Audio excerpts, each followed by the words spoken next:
This is a presentation of Pattison Media.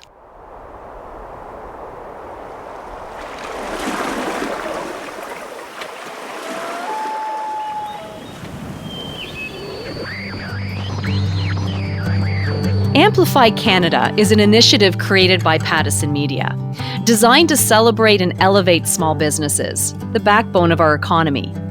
Thousands of small businesses, groups, family organizations, and individuals are showcased on Pattison Media radio stations from Winnipeg to Vancouver throughout the year.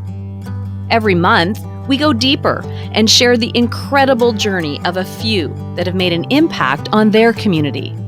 Some have flourished, others may need a little extra love and support. These are their stories. Welcome to Amplify Canada. On this show, we look back and reflect on some of the memorable moments of Amplify Canada.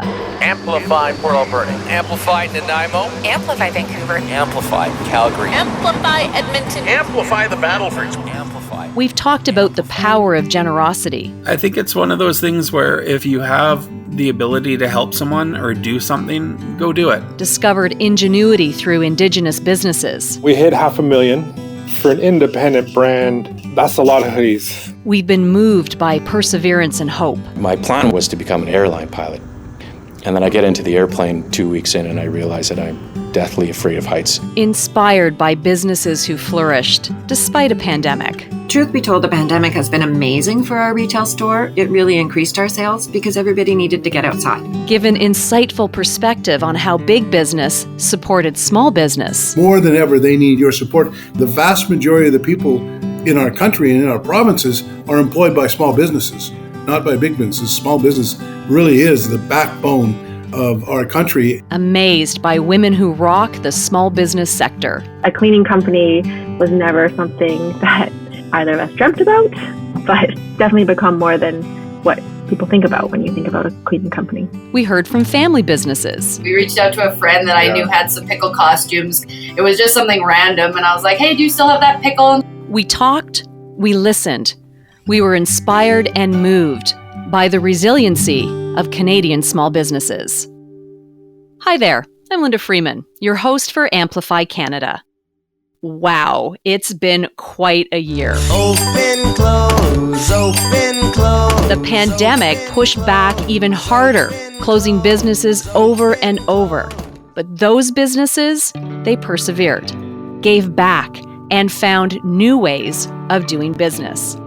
This episode will be a little different, more of a narrative as we reflect on some of the stories that captured our hearts and made us think about the vital piece small businesses play in our economy. This country is built on small businesses. Let's listen to the stories of the changes people have made, the resiliency they have shown, and the inspiration that got them there.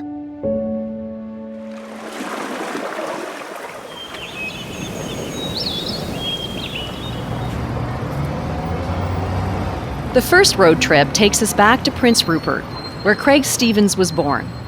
Craig is from the Nisga'a Nation and is the proud owner of Wolfpack Apparel, an Indigenous clothing company based in New Westminster near Vancouver.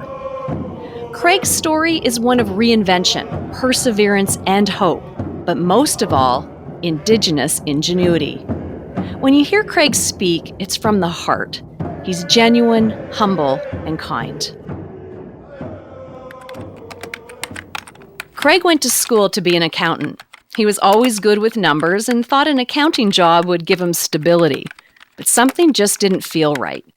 Craig was always pulled back to his creative roots and culture, but felt being an entrepreneur wasn't viable. An accounting career did give that stability, but also long days away from home. So when Craig had kids, he remembered a promise he had made to himself, that he would always be there for his kids. It was that promise, that voice, that eventually birthed Wolfpack Apparel. Being a father is such an amazing thing, and I just wanted to be there more. That's the main reason behind Wolfpack Apparel is I wanted to spend more time with my kids. I wanted to be able to pick them up from school. I wanted to be able to cook them dinner. I wanted to be able to sit at the dinner table and talk with them, hear how their day was. Being an entrepreneur, It was still hard, but at least I had that flexibility to be there with my kids growing up. Wolfpack Apparel got its start in East Vancouver in 2008 at the Trout Lake Powwow. The first design was a huge hit, and that was when Craig Stevens began his journey to building his own native clothing company. The brand has grown leaps and bounds since going online in April of 2020, a means of survival during the pandemic. And with perseverance, Wolfpack now has over 78,000 followers on the company's Facebook page and past 10,000 online customers. A testament to the locally designed pieces. There was so much to learn. To go from an accountant to clothing manufacturer and brand developer and marketer is such a big jump. I gave myself this crash course. I bought books, I watched these webinars, I signed up for these online groups. I just threw myself into Facebook marketing. How do I market a brand? How do I market a product to my target demographic? And I still remember my first ad that I ran on Facebook. I just couldn't believe it. I couldn't believe the sales I was getting. Order after order just kept coming into my email. And I was like, oh my God, I'm not ready for this. I thought if I sell like 5 hoodies, I'm happy. That's good enough for my first ad. But I think I had like 250 orders in the first day. We hit 500,000. I mean, for an independent brand, that's a lot of hoodies. That's a lot of t-shirts. That's a lot to ship out. It's life-changing, really. Taking the brand online has changed everything for Wolfpack Apparel. I've been collaborating with more Indigenous artists and creating different things because I think there's so much amazing talent out there in Indigenous people, not just in our artwork, not just in our beading. There's so many intelligent and motivated people that just want opportunities. That's it. That's all I wanted was opportunities. And if I fall down, I'm just going to get back up and try again. You just don't know until you put yourself out there. You will never know unless you try. It's cliche, but it's so true. Craig was part of our Indigenous Ingenuity episode, which paints a powerful picture from First Nation communities that the future of Canada is intertwined with Indigenous business success. It's not just a business model, it's a movement. Make sure to have a listen. Staying on the west coast, we head to the tree-lined seaside neighborhood of Tsawwassen, located on a peninsula in the southwestern corner of the city of Delta in British Columbia. We're here because I want you to meet the 2 women behind Oceano Cleaning Services, Darcy Hortness and Mary Rapier. That's to line up for the women's 8. The race is now on. Darcy is a silver medal Olympian in rowing who grew up in Richmond, and her neighbor Mary was born in South Korea and adopted at 7 months old into an Italian-Canadian family. They both have twins. As their friendship grew, they enjoyed girl weekends away together. And it was on one of those weekends they began to develop the idea of a cleaning company. One of the reasons we were on a girls' trip, and one of the reasons why we were walking every Sunday too, is Darcy became a rock for me. My dad had passed away in the very beginning of the pandemic. So I think that amongst her friendship, we also created a bond. Darcy also became an outlet, a positive outlet, and Oceano could become an extension of that, as creating something beautiful out of a really, really, really difficult time. So Mary and Darcy worked on the idea of a cleaning company with a difference. The name became a bit of a tribute to Mary's dad, Oceano, which means ocean in Italian, and that was blended with their love of the water. They wanted to create a supportive, inclusive environment and change some of the stigma around the cleaning industry. There was our own personal perceptions of what a cleaning company was going to be like, and being owners of a company, that was really exciting. And so we wanted to create the company part first, and building what we're realizing is quite a diverse workforce. Our cleaning staff are 80% male right now. It's just worked out that way. It is unique, and we've gotten comments from clients about how, wow, you're hiring these young men, and isn't that great for their future lives? And the current workforce that is in this kind of service industry, entry-level jobs, they don't have the same stigma that I grew up with. They want to work where they're appreciated as a person. That's certainly something we strive to do. We want them to work hard for us, so we pay them well, and we value them as people, and them having input into how the company grows is something that I'm really proud of, and I know Mary is as well, that they're helping shape this young business, and they've given us feedback that that's valuable as well, to be part of something that they're helping to build. We really wanted to create a company culture where people are proud to be part of it, and that they feel their lives are being enriched. Not just you're going to work, you go home, you get a paycheck. Everyone knows now that is just not satisfying. So we want to support our employees in all areas of their life, but also to deliver this amazing service that we have so far been able to do, to give to our community here. Mary and Darcy are rocking the cleaning business, and they really hit home with showing that appreciation to their team. Their respect for one another is clear. Their friendship is strong. And on top of the amazing team environment they have created, they also give back to the community. They started a program called Community Hug of the Month, where deserving people are nominated, and if chosen, it's 8 hours of cleaning services for free.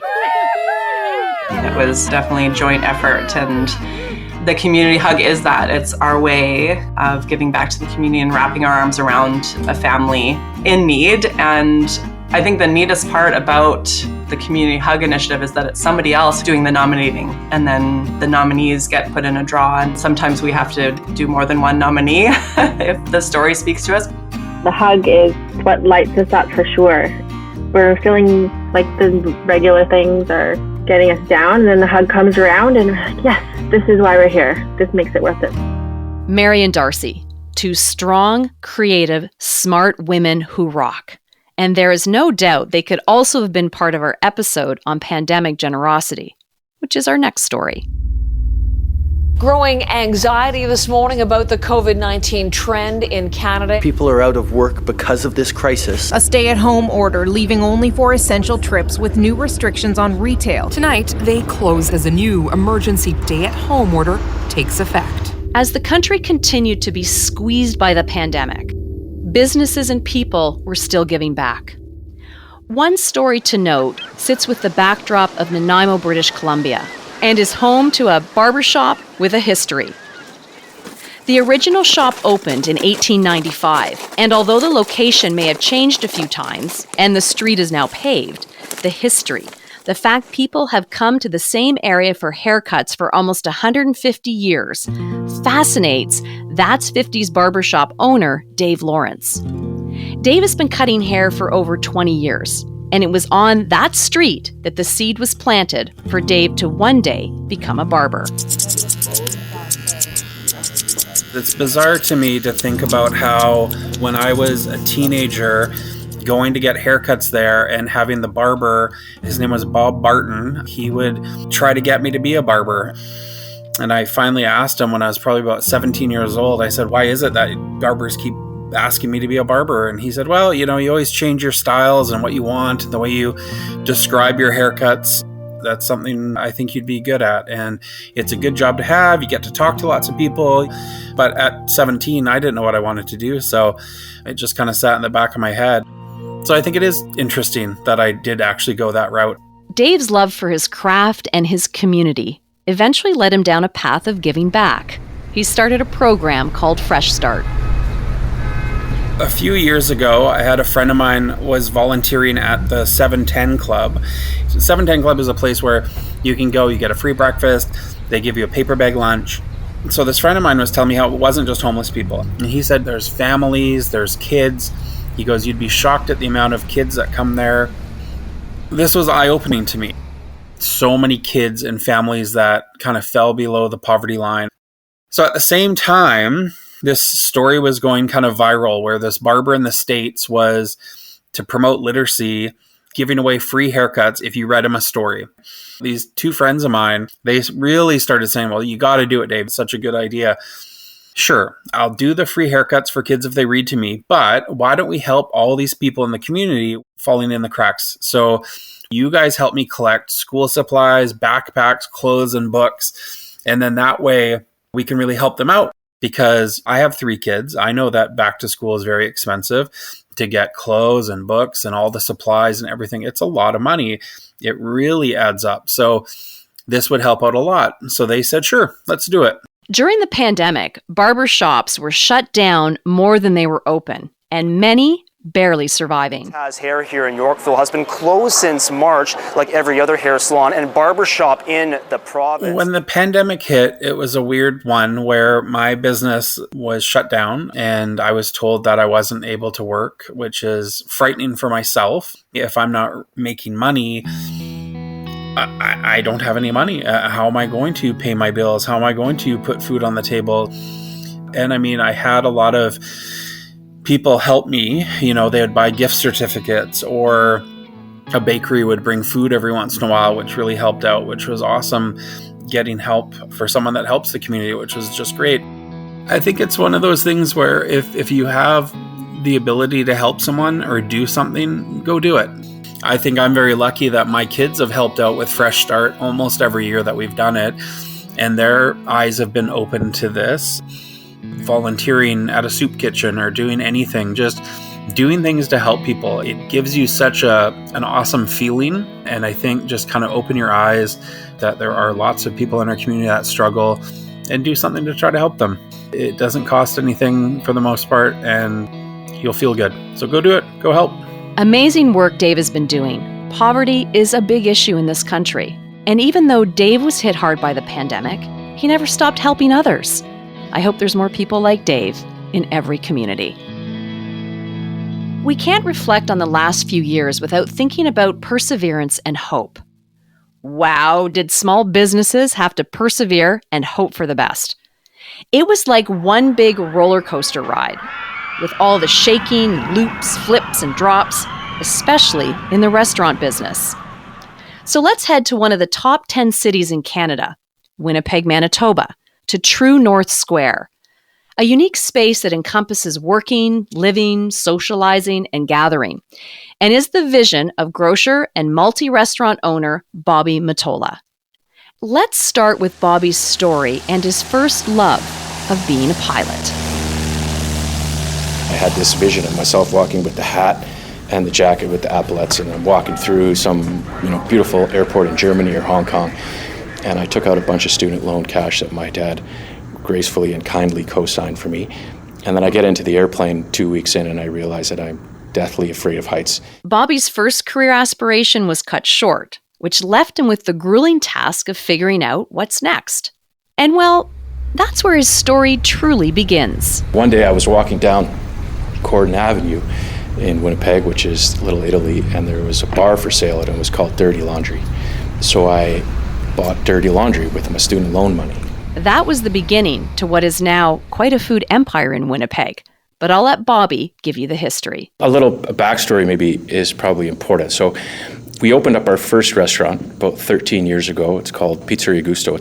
And then about 5 years later, we opened up our second project, which is called the Merchant Kitchen, and that's a restaurant downtown. And then about 4 years ago, we started working on Hargrave Street Market. We opened 3 months upstairs, and then COVID came.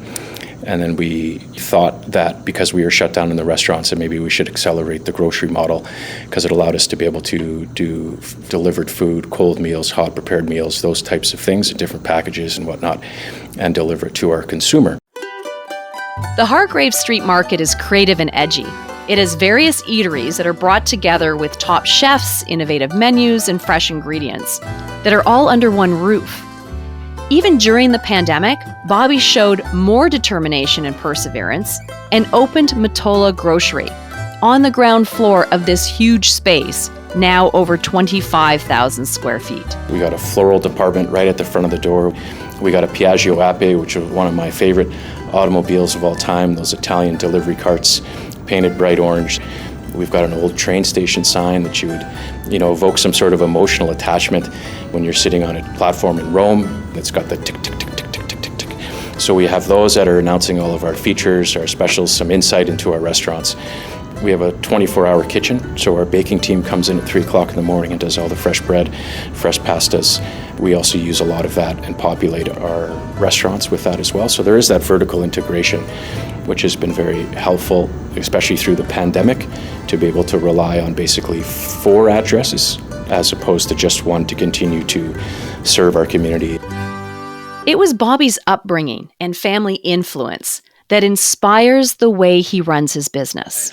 Sunday dinners at his grandmother's house was a safe place. The smell, the feel, the smiles and hugs. It was always something that allowed you to, sort of finish off your week and at the same time get the love and fuel and energy and understanding of what was to come. And so it's something that's always been near and dear. Being Italian, food is a big part of what we do. My grandmother was really cute. She was quite tiny. She was about 5'3". The last ingredient of everything that she'd make, she would turn her back so you would never really know what was in the sauce, what was in the breading, how she fried the veal. When she passed away, which was 3 years ago, I actually finally got to figure out what all the recipes were because she had them all written out with little notes on what to do at certain times. And my mom, she is all love. She's the kind of person that'll get on an airplane and by the time it lands, she'll know everybody's name, where their kids went to school. And that's what we feel genuinely what our restaurants should be and what we want them to be.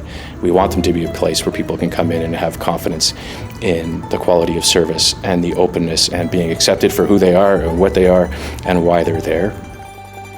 Bobby's life changed so much from the time he desired to be a pilot to making a huge life decision when he bought his first bar, not knowing a thing about the business. And through perseverance, he created an empire. Before we wrap up Bobby's story, I have to share this moment when Bobby reflected on a person who showed up in his life just at the right time. I can remember this guy that actually turned out to be my softball coach later on. His name was Pete Bailey, and he was in grade 11. He was tall, enigmatic, he was captain of the football team, and he also worked at Mr. Grocer's. And I remember having a great shift with him one particular day on the weekend, and he actually gave me a nod and introduced me to some of his pals when I was at school the next day. And I remember that being like, I felt terrific. I felt part of something in that moment, on the people that were like Pete Bailey or my parents or teachers or coaches or whatever those things were that kind of knew that I wasn't necessarily all right and was going through some challenges, and they continue to fight and support and be there for me even when I wasn't necessarily there for myself at times. They just saw the bigger picture, and it was really quite something. I'm getting all misty now, like all emotional. We can all use a Pete Bailey in our lives. Small business owners, the heart and soul of our economy, starting from and coming from all walks of life. Often they are family-run businesses, whether it's a relatively new business or one that's been in the family for generations. So many of us fall in love with the idea of running our own business. We go on a little road trip to Red Cliff, Alberta, in the southeast corner of the province along the South Saskatchewan River and home to a relatively new family business. It's a small business story with a recipe of love mixed in. Originally from Congo, Africa, Daniel moved to Canada when he was 13 in 2002. He was far from vegan. Fast forward to 2014, Daniel meets Amy. She's vegetarian. The couple decide to go vegan together. Now that's love. After finding it hard to find good dip options, they were inspired to make their own. And that's how Daniel's Dill Dip started in the fall of 2020. We knew the kind of flavor we were looking for, something savory, something tangy, something that had a little bit of a kick to it, but that was just like a full-bodied flavor, but that would complement dishes rather than take away from it. So yeah, we played around with like the levels and what we wanted to add of things. It's amazing because people have tried it in so many different dishes and they're constantly trying out new ways to eat it. It's just the two of us. We do every single job. So we each probably have about 10 roles that we play, Yes. but We have it works office well. work, we have warehouse work, driving work, social media marketing. Right? So we bounce the two jobs, all the jobs between the two of us. So they build this amazing business, get a deal with a grocery store, expand into other markets, but stay true to their vision while keeping the relationship solid and finding that balance of success. We've learned to try to take it one day at a time. One of the biggest things about this business is you can't shoot yourself in the foot by trying to grow too quickly. So if we can get across Alberta first, then we can get throughout Canada possibly, and then go from there. The lifelong goal would be to be everywhere. You know, you can find Daniel's Dill Dip just like you can find ketchup. Like, it's literally everywhere. We have a lot of goals, like wanting to be in little packets and little sealable containers with pizzas and things like that. So we're going to keep pushing and pressing, but we're trying to build an empire and a legacy for future generations of our family, right? So we want to build the factory and have a giant company that our children's children will continue to run and supply dill dip for everyone. I love how they focused on the building of a family empire. There are a few TV shows that come to mind. However, none that have a dill ferry delivering free dip to people around the city. That was a random idea that I said to Daniel one time. We were hanging out and I was like, you know, it would be funny if we dressed you up like a pickle and we just went around gifting dill dip. Amy's idea of the ferry and the pickle, I just said yes because I just like to participate. It turned out into something even bigger than we could have ever imagined. Yeah. We reached out to a friend that I knew had some pickle costumes because it was just something random. And I was like, hey, do you still have that pickle? And she was like, yeah, I'll dig it out of my garage. Found it. Then I took it to my mom, and my mom I was like, can you make me a tutu and some fairy wings for Daniel? And she was like, why does he need that? And then, we launched it. He's pretty quick, though, apparently. Not many people can see him. It's usually the Ring doorbell cameras that get some pretty funny shots of him coming and going. He's fairly elusive, the fairy. We've got some pretty heartwarming stories from people that are like, I was just sitting at home depressed and the doorbell rang and I burst into tears because that's so nice. And that's really why. It's awesome that you're able to affect people in a positive way like that. Family businesses to businesses helping businesses. Let's shift to big businesses in this country that value the small businesses and work to lift them up. I know, that was a lot of businesses. It was 1976 at the local Overweighty Foods in Cranbrook, British Columbia, where Daryl Jones got his start bagging groceries after school. He worked in 23 communities, learning the ropes of the grocery business, and then fast forward 34 years to 2012, Daryl became president of Save On Foods. We had a great conversation with Daryl in our episode, Small is the New Big, about the importance of supporting local small businesses. I think a lot of people through the pandemic have looked at local a little differently, like shopping a little closer to home and supporting local businesses just a little bit more. You've already supported local growers and producers. So talk about that community connection, like how you have supported other small businesses. People intuitively, at least Canadians, intuitively want to support local businesses. And we've been huge supporters of our local businesses for the last 25, 30 years, probably for the last 100 years, really. We'll have sections that are just local products. Some of them mom, pop, almost make the jam in the bathtub. It's not quite that, but almost that way. And as we went through the pandemic, those products continued to be high on the customers' lists. We knew that it was critically important for us to support the local growers and the local suppliers as we went through COVID, as they were getting particularly hard hit. So it was really, really tough on small businesses. And by the way, I'll say it continues to be tough for small businesses today. And I think they're going to have a tough time probably for the next year or so. We love the local folks. They're so appreciative of us supporting them. And we really encourage our customers every day to come in and look for those local products because the quality is fantastic. And usually the stories behind the people who are making them are even more fantastic. Local is really close to our hearts. I think that's really the heart and soul. Daryl has been in the grocery market for decades and really drives an important message home. Small businesses are the heart and soul of this country, and we need them as much as they need us. More than ever, they need your support. The vast majority of the people in our country and in our provinces are employed by small businesses, not by big businesses. Small business really is the backbone of our country. And just to reiterate, I think they're going to have a tough time and we're going to need to support them. Inflation, highest in 31 years.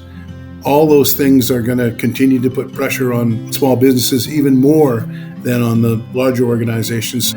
I think there's never been a more important time to do all we can to get out there and support small businesses. I think we live in the greatest country in the world. We have great people in our country, and if we pull together, the future is very bright for us. You know, one of the things that we've tried to do and what we need to encourage all companies to do is to reinvest in equipment, in new stores, if you're in the retail business, because that increases productivity, and productivity is the one thing that lifts all boats, that lifts the economy.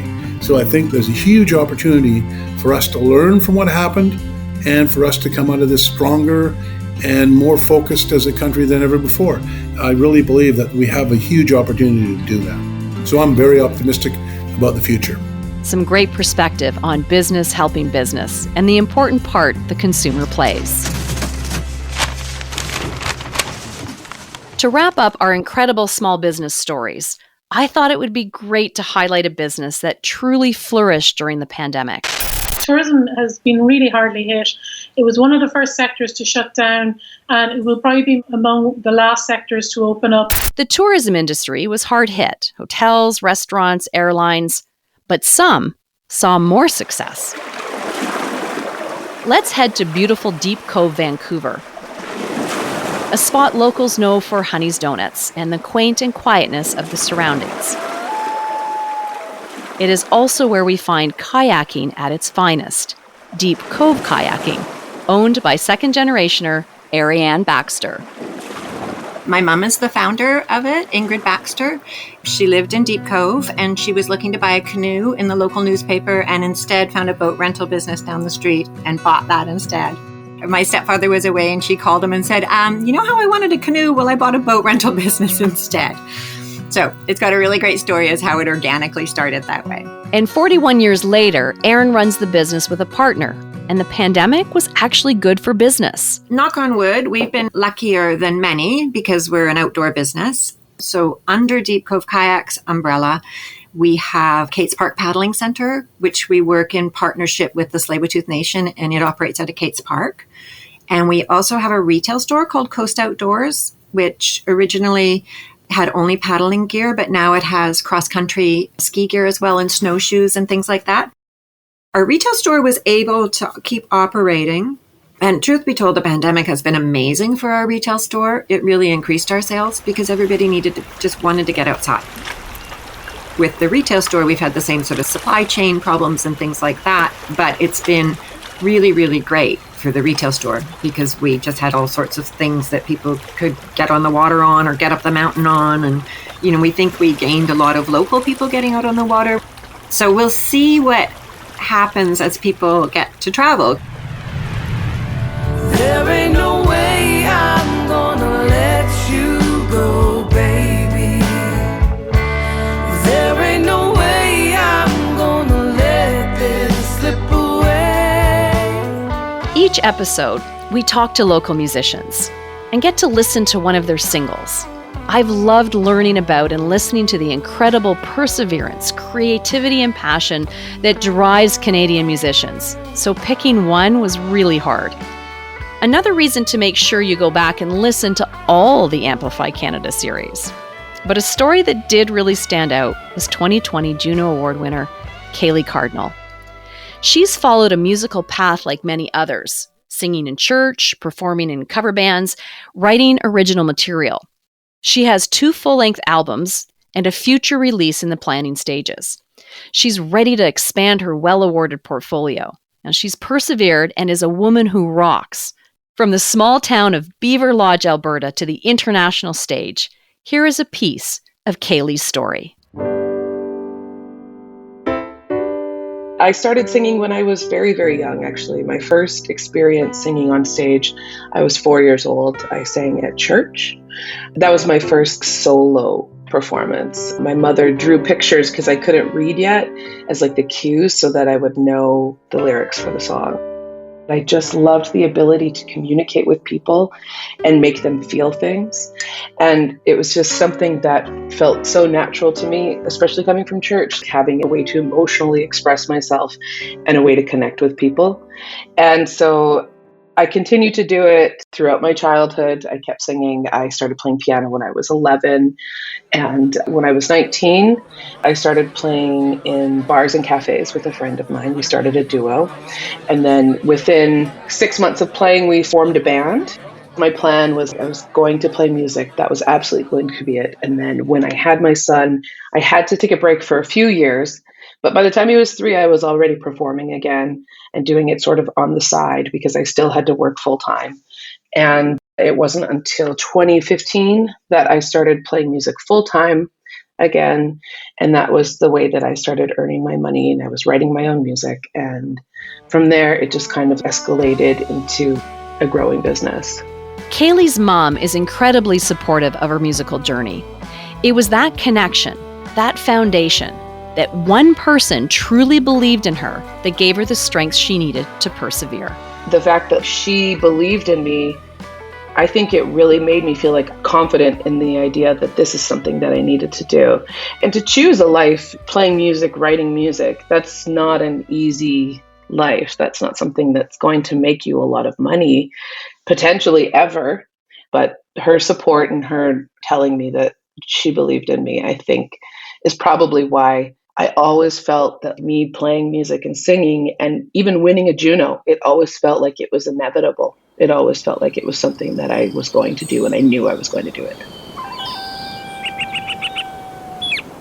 Growing up in northern Alberta as a Native girl, and we were kind of in a community where there wasn't a lot of Indigenous families, I definitely felt like I never belonged anywhere. So I spent a lot of my life with terrible self-esteem and terrible self-worth. But the one thing that I always was confident in was that I'm supposed to play music and I'm good at it. And I'm going to get a Juno, and I'm going to get more Junos. When I won the Juno, it was validating for me, but I think it was also a big part validating for my family. It felt good to win it because I knew my son had made a lot of sacrifices in life. And I knew that my mother had made a lot of sacrifices in order for me to pursue this thing. In a way, it was like really about a family validation that this was the right thing. There ain't no way I'm gonna let you go, baby. There ain't no way I'm gonna let this slip away. Well, there ain't no way I'm gonna let you go, baby. We usually end off each show with the featured artist song. But this time, for the Best of show, I want to leave you with something to think about. This story isn't about a business, but about a movement. It's a story about a family coming together to make a difference, and it's spreading worldwide. Edmonton, Toronto, Orlando, and the UK. Let me introduce you to Fatima, Amar, and Asiya Molu, the masterminds behind Kids Who Care International. They find care missions that identifies a need in a community and then matches that need with other kids who care to raise money. But I'll let Amar and Asiya explain. We've done 4 care missions, and our first one was baby supplies. We raised enough money to buy baby supplies, like diapers, baby bottles, the basic needs of a baby. We raised $2,000 for that specific care mission, and that one was really fun. I felt really happy because now I know for sure, like, we have enough money to help the kids and the people who actually need it. $2,000, it's a lot of money. One of their most rewarding care missions was a bicycle drive. It had kids fixing up bikes and then donating them to a local women's shelter. We were really hands-on with that, and we had them all lined up on our driveway. We got all my friends to come, We all got to like fix them up, make sure they were all ready to go. From a parent's perspective, it's a great learning opportunity for children to see the important role giving back plays in society, setting that example, getting good conversations started. Fatima knows this well. Where it begins is conversation. Conversations around what's happening in the world and having those really important discussions, which for us take place at dinner time, and educating them about everything that's around them, whether it's happening in China or India or Scarborough or Alberta or Vancouver, and how you as a human being brought onto this earth have a responsibility to help in whatever little way you can, which goes back to the whole Kids Who Care mission, right? When kids are given an opportunity to do something, they will, because everybody wants to help and everybody wants to be part of something bigger and make a difference in someone's life, even at that young age. Everyone has been absolutely wonderful, from the parents to their families. When you see a child putting in effort to something, it softens your heart and you want to give more and you want to do more for them and you want to encourage them further. The amount of support we have received, to see that kind of community coming together has been wonderful. You have to be dedicated to doing this. When there's a meeting online, you gotta be there. When you're signing up for this, you gotta be dedicated, gotta raise the funds. So people who hear this, you have to be dedicated to join Kids Who Care. Kids Who Care is also to help humanity and kids using their own creative ways to help the community more with their own passions, having fun in a safe way. It's probably the most fun I've ever had in summertime because it's also very social and it also helps kids step out of their comfort zone. I remember my teacher told me this: not all superheroes wear capes and not all superheroes have special powers. So I think that you can take that into consideration and think about how we're helping people, but we don't have superpowers, but we can still help people. And you could literally give back from the youngest age. Because we have actually 5 and 6 year olds, like really young kids, helping out. They're doing a lot more than we are because they're very dedicated to this. And from such a young age, you can make more of a difference. I like to sell things. I think that's pretty fun. And then giving back, it's all really fun to do. And then you feel so good after you do that. You feel like, yay, I just made a much more big difference in this world. And I feel great. Start off with the conversation, end off with the change. Thank you, Craig, Daniel and Amy, Dave, Daryl, Darcy and Mary, Fatima, Amar and Asiya, Ariane, and all the others for telling us your stories and showing us how perseverance, ingenuity, family, women who rock make a difference, and that small businesses are essential to the success and strength of community and this country. Now head out the door. There's an amazing local business just waiting for you to explore.